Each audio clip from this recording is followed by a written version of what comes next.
A particle is dropped from rest, another particle is thrown downward simultaneously with initial speed u.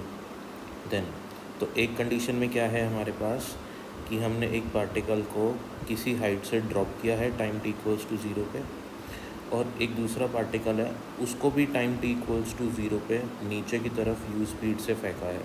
ठीक है, तो हमको कुछ options दिए हैं। पहला ऑप्शन है time after which their separation becomes h is h by you.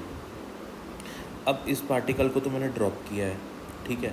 Drop करने के बाद मैं मानता हूँ कि किसी t टाइम पे, time t equals to t पे ये फर्स्ट वाला पार्टिकल आ जाता है यहाँ पे, क्योंकि इसको ड्रॉप किया है और दूसरे वाले पार्टिकल को फेंका है, तो वो same t equals to t time पे, मैं मान लेता हूँ t equals to t time पे वो वाला पार्टिकल आ जाता है यहाँ पे, सेकेंड वाला पार्टिकल, और ये है फर्स्ट वाला पार्टिकल।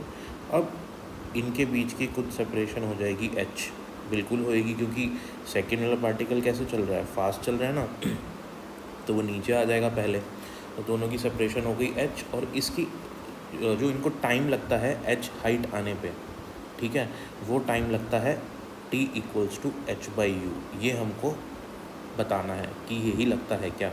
तो देखो यहाँ पे रिलेटिव मोशन का कंसेप्ट यूज़ करते हैं।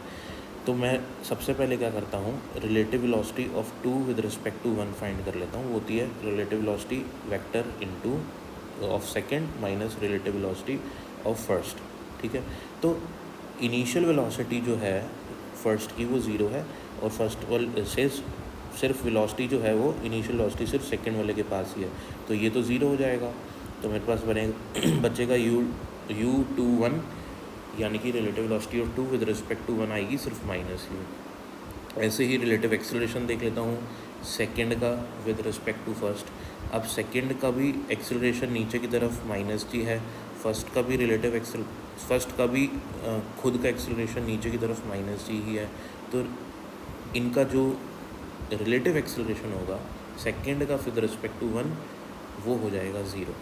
ठीक है, इसका मतलब समझो, बहुत इंपॉर्टेंट है इसका मतलब ये है कि अगर मैं बोलता हूँ ना कि रिलेटिव वेलोसिटी ऑफ या relative acceleration of second with respect to one, तो हम विद रिस्पेक्ट टू वन बात कर रहे हैं, मतलब वन देख रहा है टू को, तो एक्सेलरेशन किसका, टू का कौन देख रहा है, विद रिस्पेक्ट टू वन।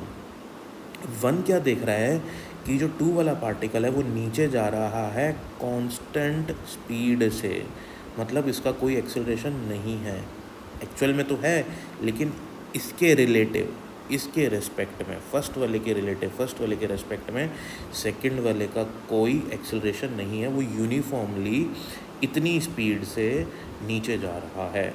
ये माइनस का साइन सिर्फ डायरेक्शन बता रहा है राइट।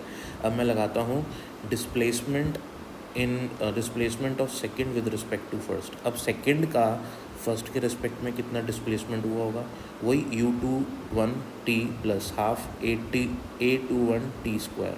ठीक है, अब हमने सारी वैल्यूज़ निकाल ली हैं, u21 की जगह u की वैल्यू और a21 की जगह 0 पुट करते हैं, और कुछ टाइम बाद ये क्या देखेगा कि ये कुछ h हाइट पे है इससे। ठीक है, तो फर्स्ट वाला पार्टिकल जो सेकंड वाला जो पार्टिकल है फर्स्ट वाले पार्टिकल के रेस्पेक्ट में कुछ h हाइट नीचे आ गया राइट। तो h इक्वल्स टू ut हो जाएगा। मैंने बस u की जगह यहाँ वैल्यू सब्स्टिट्यूट करी, s21 की जगह माइनस h पुट करा क्योंकि नीचे जा रहे हैं, माइनस माइनस कैंसिल हो गया। तो यहाँ से क्या आ रहा है डियर स्टूडेंट, मेरे पास आ रहा है t equals to h by u. तो इन दोनों के बीच में h सेपरेशन कब आएगा, कितने टाइम पे आएगा, h बाई यू पे आएगा। तो ये वाला जो ऑप्शन है ये सही है। सेकंड ऑप्शन चेक करते हैं, there relative velocity is always u। बिल्कुल ठीक, ये हमने रिलेटिव वेलोसिटी इनकी पहले ही निकाल ली, हमेशा क्या रहेगी, u रहेगी इनकी relative velocity. There relative acceleration is always zero, हाँ ये भी हमने निकाल लिया कि इनका रिलेटिव एक्सेलरेशन जो है वो ज़ीरो रहेगा, तो इसलिए हमारा जो राइट ऑप्शन हो जाएगा वो ऑल ऑफ दीज हो जाएगा। Thank you.